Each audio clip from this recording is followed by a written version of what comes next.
Hey everybody, and welcome back. Glad you could make it for another video. And today, we're going to be having some fun. We are going to be doing our What's for Dinner video for this week. So sit back, relax, and let me give you some dinner ideas to make life a little easier. Hello family and friends, I'm Susan, and welcome to my home.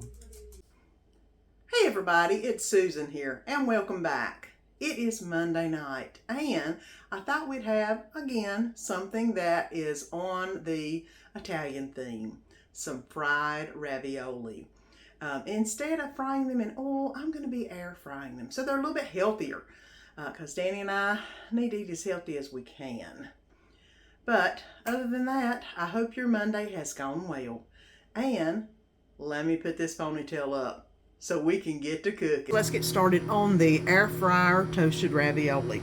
It's fried ravioli, but air fried. Let's see, we're gonna need a 10-ounce package of refrigerated ravioli, which I have right here.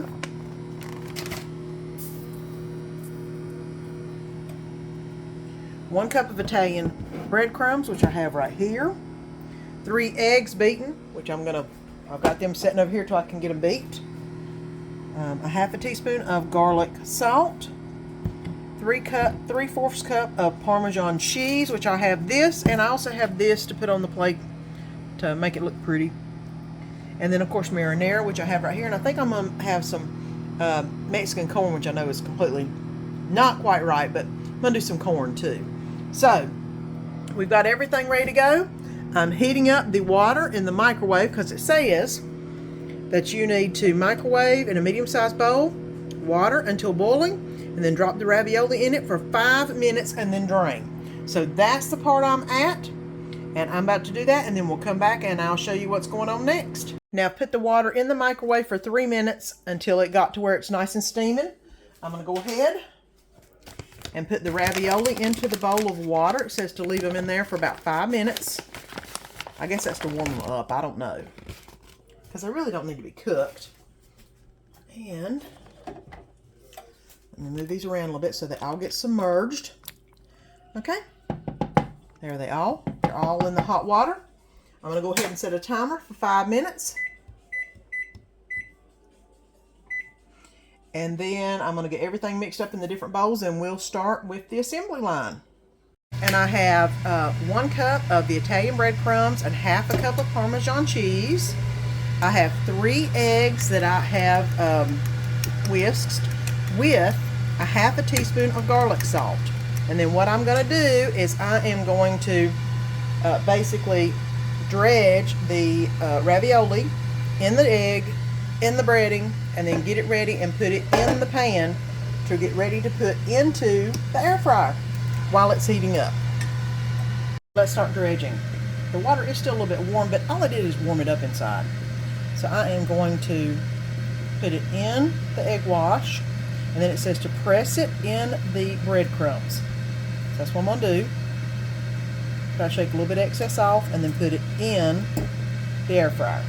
And I'm going to do that with every one of these until I get them all done and in the air fryer sheet, in the air fryer pan.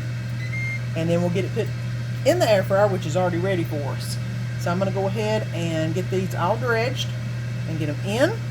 And then I'll show you what they look like before we actually put them in the air fryer to fry. I forgot to record me putting them in the pan, but that's okay. You got to see me doing a little bit of it. Right here it is. It's already been on for 9 minutes, which is all it called for. You can see some of them are nice and toasty brown, and I'm going to plate them up real quick. And let me tell you, I don't know if you can hear it, how crispy that is. It is crispy. Oh my gosh, this is going to be so good. And yes, this is the first time I've tried this recipe, but you know what? There's a first for everything. I'm going to put a little bit of corn on the plate because that's just what I thought might go good with this, even though it isn't what I would think I'd have, but Danny's not big on broccoli. He will eat corn. And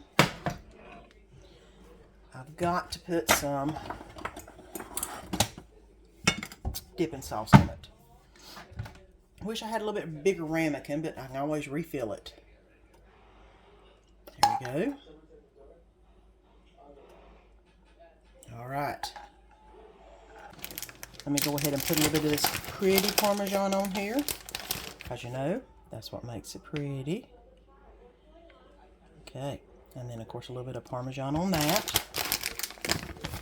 That makes it pretty too. It ain't gonna make it taste any better because it looks like it's gonna taste awesome. And there we go. Air fried ravioli with some meat spaghetti sauce. Actually, it's supposed to have marinara, but you know me. And that's what's for supper Monday night. Hey everybody, it's Susan here, and today is Tuesday, and it's Taco Tuesday. We're going to be having some green chili chicken enchiladas. Love it. It's a family favorite meal. I've already done a video on it. It takes just a little bit of prep time, but not much, because I've got a rotisserie chicken to make the process go a whole lot faster. So let me get this ponytail up and let's get to cook. And this is both the chicken breast. This is the can of green chilies. This is 4 ounces of cream cheese and which I should only use 1, but oh well, it doesn't matter. 2 tablespoons of sour cream. I'm only going to do about half the recipe. And I poured a little bit of the green chili enchilada sauce in here, just a little bit. And then what I'm going to do is get this all nice and warm, and then I'll get it rolled up and get in the pan to bake. But I don't know if I've told y'all a secret. Whenever you use something like sour cream, whenever you put it back in your fridge, turn it on its bottom. That way it makes a seal all the way around the bottom, and it will last for a lot longer than the expiration date. I mean, I've had stuff go for a couple weeks past the expiration date and still be good, because sour cream, cottage cheese, anything in a container like this, just reverse it, and it seals it completely, and it makes it last longer. My tip of the day. So let's go ahead and get this put into the enchiladas, and I'll show you what they look like.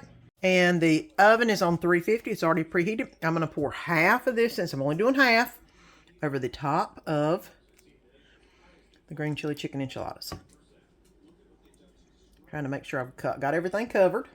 And I'm going to shake it a little bit to make sure I've got everything distributed really well. And then I'm going to put some cheese over top of this. Of course, my Mexican cheese that I always do.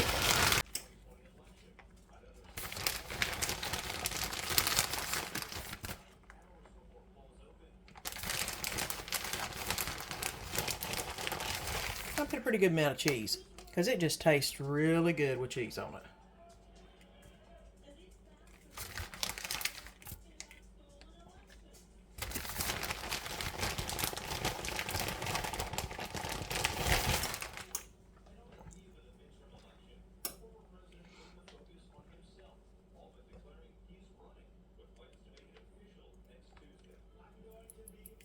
Okay, now I've got that ready to roll into the oven. Oven is 350. We're going to put it in there for 20 minutes, and I'm going to cover it with aluminum foil, so that way it'll melt the cheese and it'll get all nice and melty. So let me get this in the aluminum foil, put it in the oven. I'll show you what it looks like when I pull it out.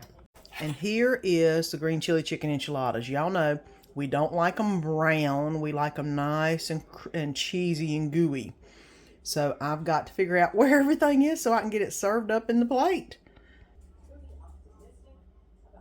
Okay, and I've got a little boy sitting here waiting for me to drop something, which he can't have none of it. So let me go ahead and go under it. See if I can get this out all in one piece. And try to get the cheese with it, because I love the cheese that's on top of it. Yep, it doesn't look like it's going to happen as easily as I thought. Okay. Okay, let's see if I can get a bite, or at least let you see what it looks like on the inside.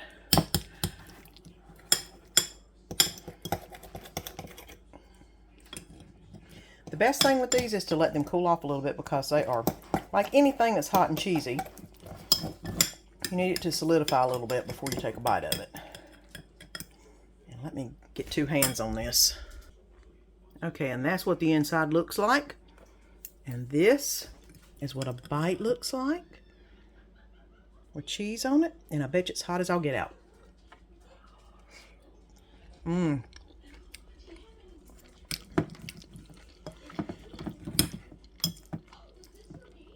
It's hot, but it is so good. Not too extremely spicy. Although I did put the whole can in there. It's a little spicier than I normally make it, but it is so good. You've got to try it. Green chili chicken enchiladas.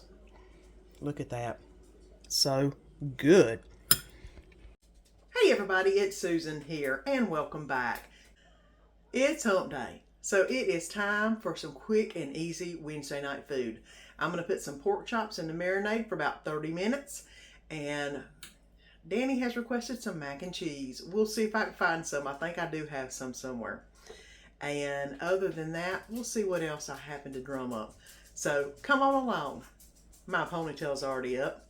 Let's get to cooking. I'm going to get my pork chops marinating. I've got 3 pork chops that I just got out of the freezer and thawed them out in this Ziploc bag. And I'm going to add some Dale's seasoning to it. If you haven't tried this, this is awesome stuff. It is amazing on steaks. I've tried it on chicken and pork chops. It is so good because I'm going to grill the pork chops. So, shake it up real good and then pour it in the bag. Make sure that you get all the pork chops coated, because you want to make sure that every side gets some juice on it. All right. What I'm going to do is close it up, get all the air out of it, and then move it around where all the good marinade on the inside covers every little piece of the pork chops. Now, I'm going to let this sit and marinate for about 30 minutes, and then we'll start the cooking in the grill on the inside. But Dale's, give it a try. It's awesome. And we've got quite a lot going on all of a sudden. I've got the noodles boiling for the mac and cheese. Of course, the pork chops have been marinating for a while, and they've taken on that nice brown hue from the Dale seasoning. And I've got my Ninja grill, indoor grill going, which is where I'm going to put my pork chops.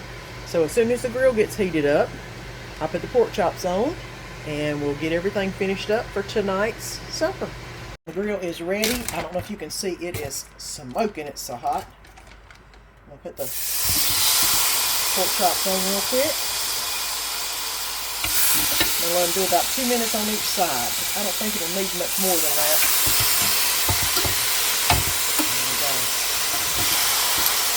Alright. And I'm going to put it on 2 minutes on each side. We'll come back.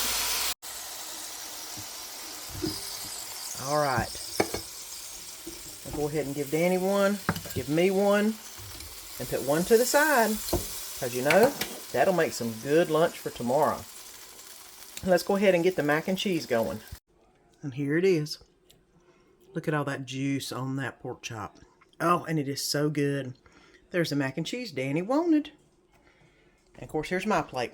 I always cut through the middle, or cut through the fattest piece to make sure it's done all the way. And you know it is. Of course, when it's got that much juice on it. Look at that. So good. I know this is great because I eat it all the time. You got to try Dale seasoning if you want some pork chops to look like that. But this is what's for dinner. Wednesday night. Hey everybody, it's Susan here. And it's Thursday night. Tonight I planned on doing some Greek chicken. But I've been hankering some salmon patties. Lord, I think I'm gonna make some salmon patties, black-eyed peas, and mixed greens instead tonight for supper. I've already done a video on that too, but you know they're good. My ponytail's already up. It's been a rough week. I am glad it's Thursday though, and let's get to cooking. And I've got the mixed greens right here. I'm gonna add a little bit of Lowry seasoning salt. You know how I love it. And I'm going to add a little bit in the black-eyed peas, just a dab, along with some salt and pepper. And pepper. Okay, gonna let that cook up. Now we're going to make these salmon patties. And right here's the salmon out of the can. I'm going to go ahead and flake it up a little bit so it's not all condensed into a can type looking thing. And of course I always put saltines and my salmon patties. I've done 1 can of salmon patties, so I'm going to put at least 1/4 of a sleeve of saltines in there. And I just basically put it in my hands and mash it up real good. Right. Now you see the Old Bay back there. That's going to come into play here in just a second, because I also put Old Bay. Don't put a ton, but I do put some. Gives it a little extra flavor. And of course, an egg to get everything bound together.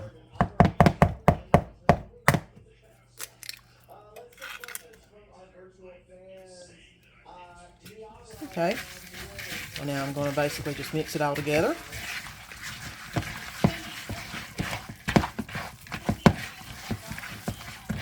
And of course, if you had a large family, you'd probably do a couple cans or make your patty smaller.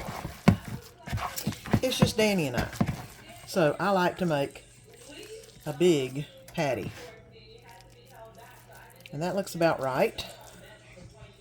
Let me see how big. Oh, this one's bigger. Yeah, definitely going to have to add some more to the other one, because I like to make them about even. Kind of flatten them out a little bit to where they're not too awful round. Let me add the rest of this over here.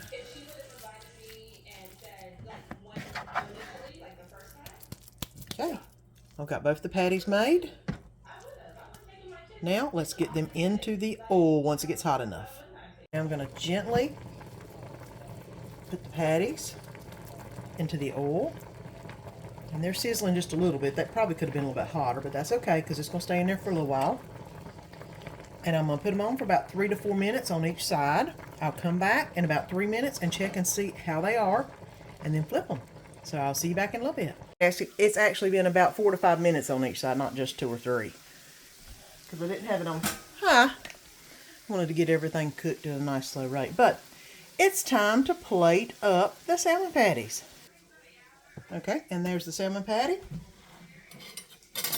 I'm going to add some of this mixed greens to it. I love me some mixed greens, especially with that Lowry seasoning on it. It is so good. And some black-eyed peas. Look how good they've reduced down. Uh-huh.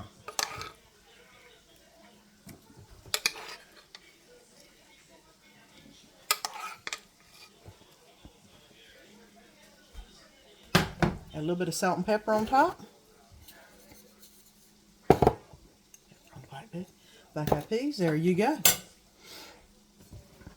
Salmon patties, black-eyed peas, mixed greens. That's what's for supper Thursday night. And it's looking mighty good. I hope you've enjoyed this week's What's for Dinner. Lots of great ideas to help you figure out what you want to make for your family. These videos go up every Tuesday, so if you haven't already, please subscribe. We'd love it if you'd become a part of our channel's family. And until next time, see you then.